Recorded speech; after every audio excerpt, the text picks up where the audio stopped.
Hello and welcome to today's session. Today I want to talk about global entrepreneurship mindset. So in other words, what do entrepreneurs do to help them be successful, not just locally, not just nationally, but internationally on a global scale? So that's the mindset I would like for us to keep thinking about. As a result of reading a lot more about this global mindset in the entrepreneurship field, hopefully you understand the concept of entrepreneurship and global mindset a little bit better for practice as well as for research.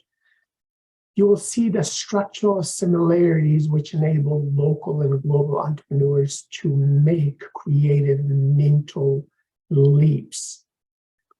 You'll develop the skills for adapting to any situation. You'll understand that sustainable entrepreneurship is actually good for the natural environment, for the community, and for business overall. Hopefully, you'll appreciate how the entrepreneurial mode of managing firms can apply to any workplace. And finally, I hope you'll understand how firms develop an entrepreneurial culture and effectively deal with a triple bottom line or TBL. In other words, they focus on the social, on the financial, as well as on the environmental elements of the triple bottom line. Let us start by talking about what is the nature of entrepreneurship. Entrepreneurial actions begin at the nexus of a lucrative opportunity in enterprising individual. The nexus of lucrative opportunity in an enterprising person, individual that we call entrepreneur. An entrepreneurial opportunity could stem from a new market, a new product for an existing market, or a new product for a new market. The McMullen-Shepherd model has become fairly popular when it comes to entrepreneurial action in thinking. So the McMullen-Shepherd model explains how knowledge and motivation influence the two stages of entrepreneurial action. In stage one, we see the realization of an opportunity exists for a person who takes advantage of it, hopefully. And in stage two is determining whether it is an opportunity for you or not. So acting and pursuing the identified opportunity involves what we call entrepreneurial thinking. So the McMullen-Shepherd model, as you can see, has knowledge and motivation elements on the left side of this model. And then there is the third person opportunity.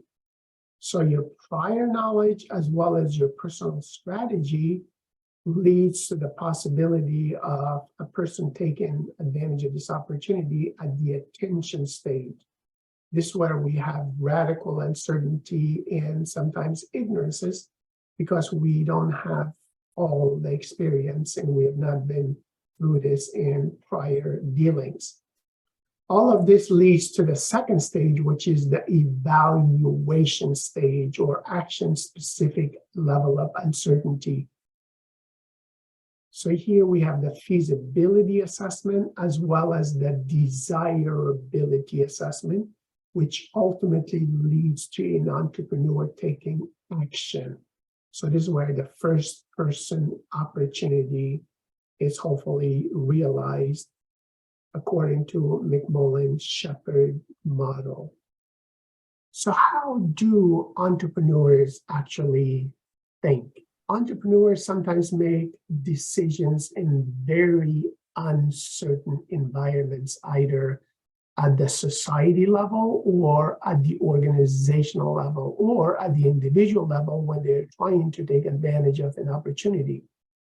So the uncertainty is high, which means there are high stakes and immense time pressures involved when entrepreneurs make decisions.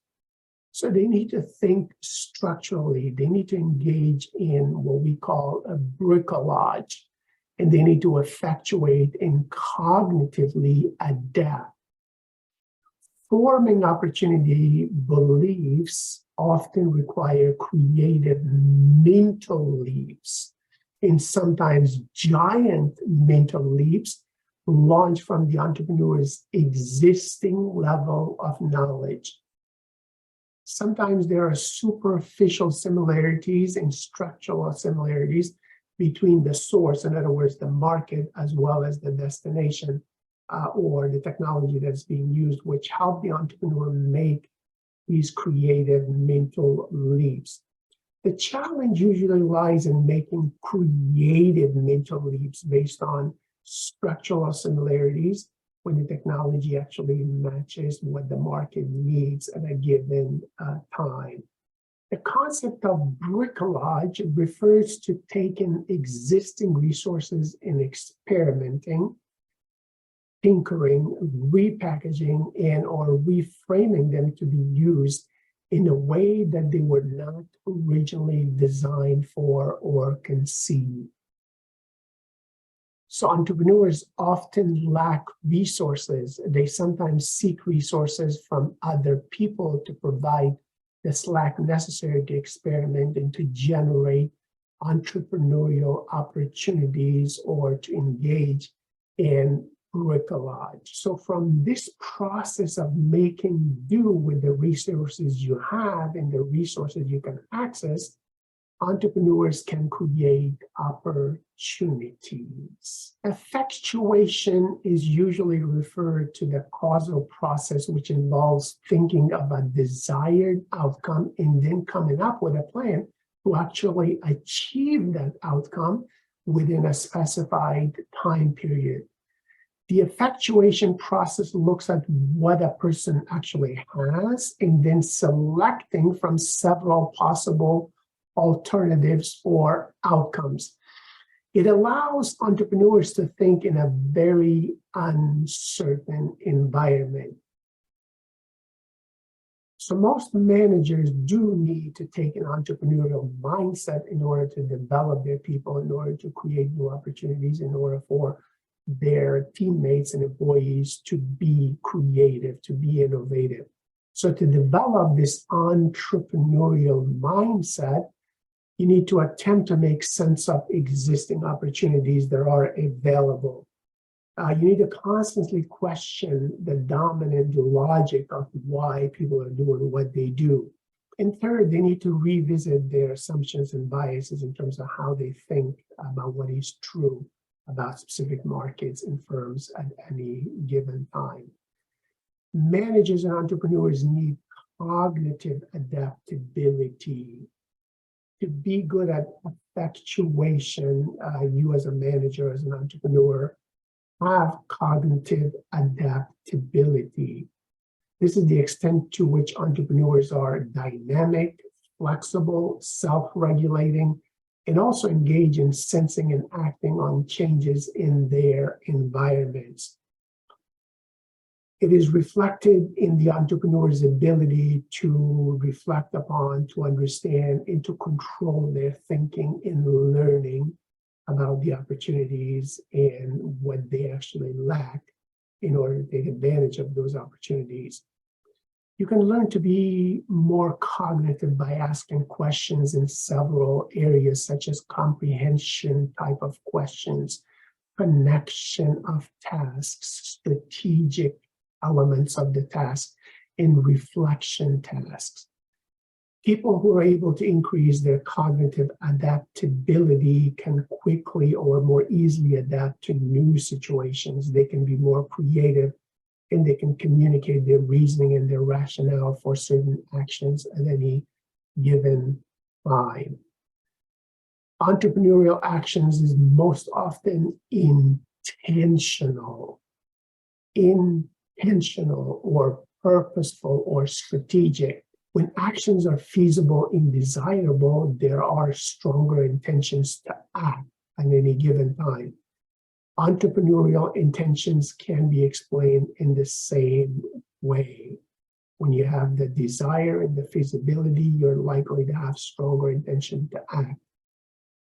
There's a concept of entrepreneurial self-efficacy, which refers to the conviction that you can successfully execute the behavior that is required at any time.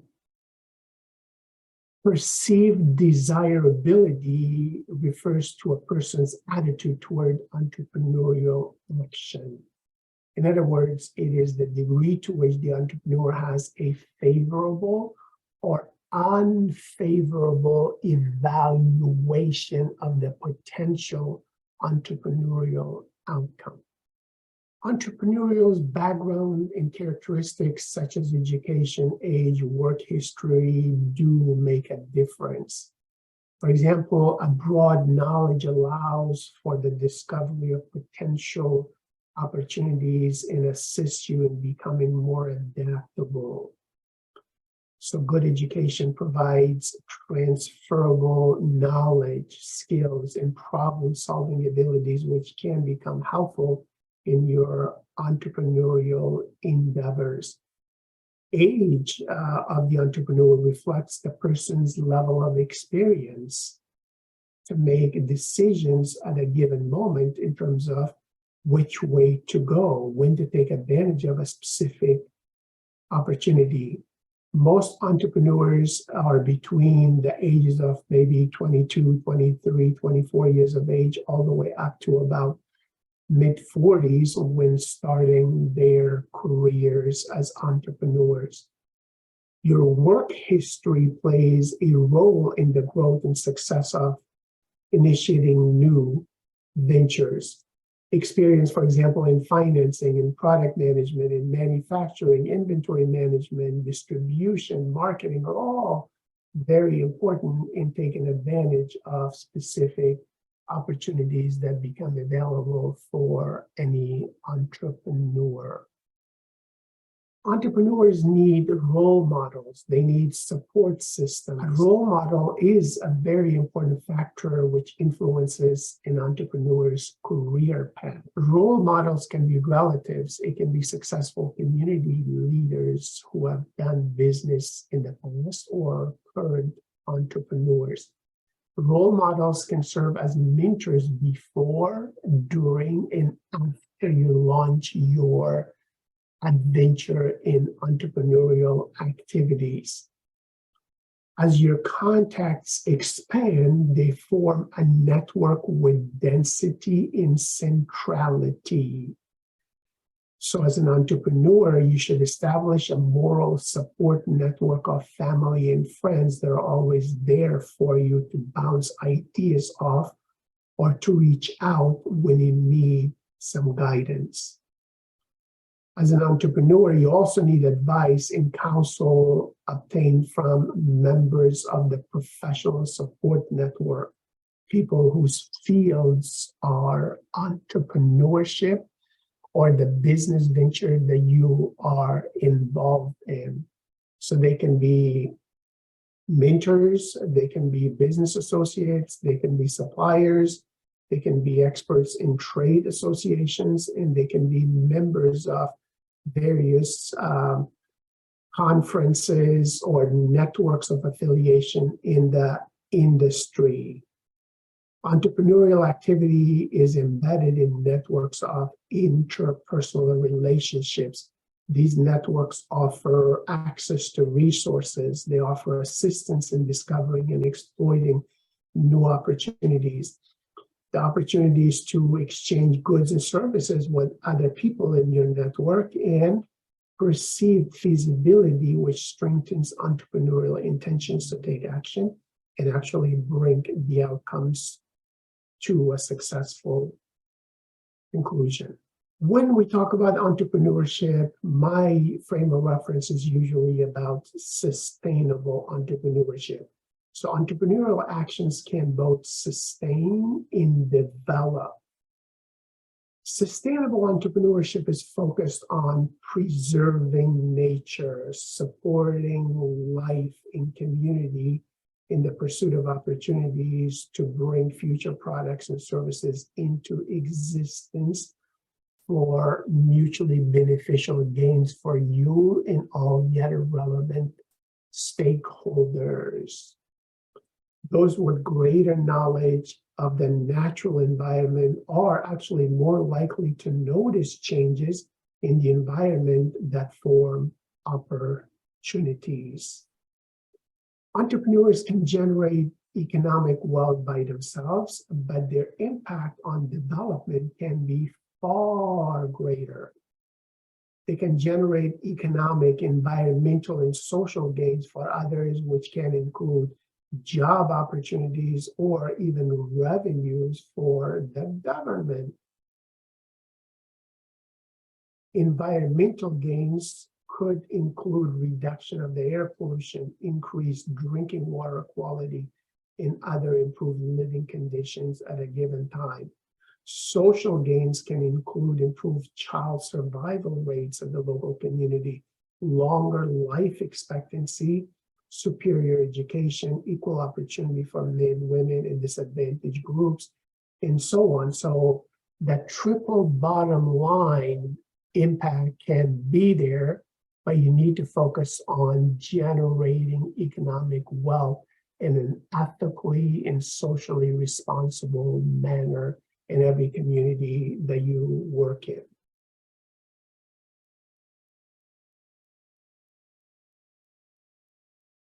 Do entrepreneurs benefit from being paranoid? That's another topic that many experts tend to discuss. Let's look at paranoia in entrepreneurship for a few seconds. So in this slide, we see that entrepreneurs sometimes can benefit from being paranoid.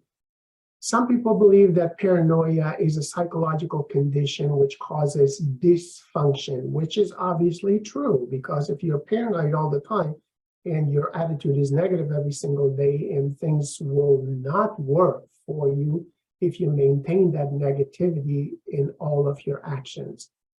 So that first statement is definitely true.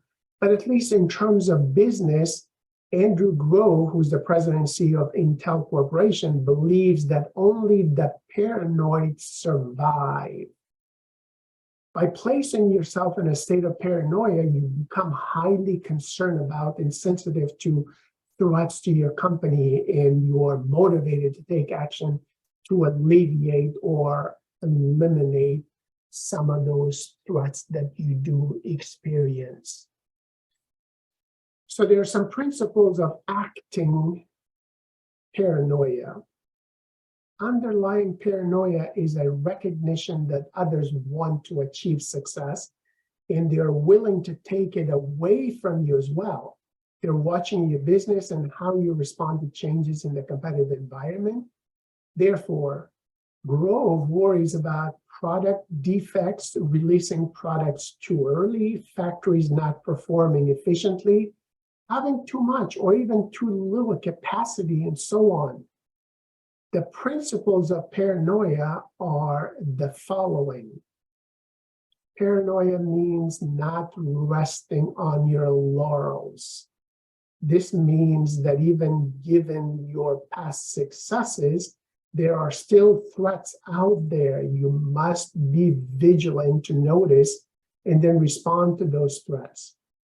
Grove calls this a guardian attitude, the attitude that is required to protect the firm from potential competitors' moves or other environmental threats that may exist at any given time. Paranoia means being detail-oriented. This means attending to even the smallest details because this is a major line of defense against threats. This means attending both to the details internal to running the business and to those external, including catering to the demands of your customers. The downside of paranoia is that there may be such a thing as too much paranoia, too much in effort invested in noticing, in responding to these threats. One entrepreneur uses the example of using $500 worth of accounting time to find a $5 error, which does not make much sense unless there is information of a more systematic problem that led to the $5 error. So worrying obsessively could also be a warning sign, one that requires an immediate intervention or remedy. Although entrepreneurs are known to often be thinking about their business, an inability to turn it off, at least for short periods, can cause psychological and physical problems. That is, having some work-life balance can be beneficial to the individual, both as an entrepreneur and as a human being. Being paranoid all the time is very, very destructive to your success and to those around you. Being paranoid can be contagious. The more you worry, the more you demonstrate negativity, the more contagious it becomes in the department or in the organization's culture, especially if you are the leader, if you are the founder, if you are the entrepreneur that everybody looks up to. So balance your work life with your personal life and avoid too much of a paranoia behavior. Paranoia can also lead to fear, such as fear of failure. Fear of failure can constrict your thinking and lead to inaction. Inaction can make the entrepreneur's firm more vulnerable. One entrepreneur noticed that if he was fearful, then his business would never have gotten off the ground. Perhaps entrepreneurs are already so paranoid that any more paranoia can push them over the edge of what is considered to be healthy. They may be so paranoid about the business that their words and their actions begin to discourage employees and customers. That is, paranoia that your employees or customers are out to get you may lead to them leaving and creating an actual rather than an imagined threat to the business. Indeed, for the entrepreneur's business to grow and achieve success, he or she may need to put some faith in the organization's employees and customers. So you need to critically evaluate rather than always being paranoid. Perhaps the term paranoia is very, very loaded, and therefore care must be taken in advising entrepreneurs that they need to become more paranoid. However, Andrew Grove's point is well taken. It might be better to talk about critical evaluation or critical analysis, which means to look at everything. Experts suggest that if the entrepreneur is paranoid, then he or she is unable to look at everything cohesively, collectively, or holistically.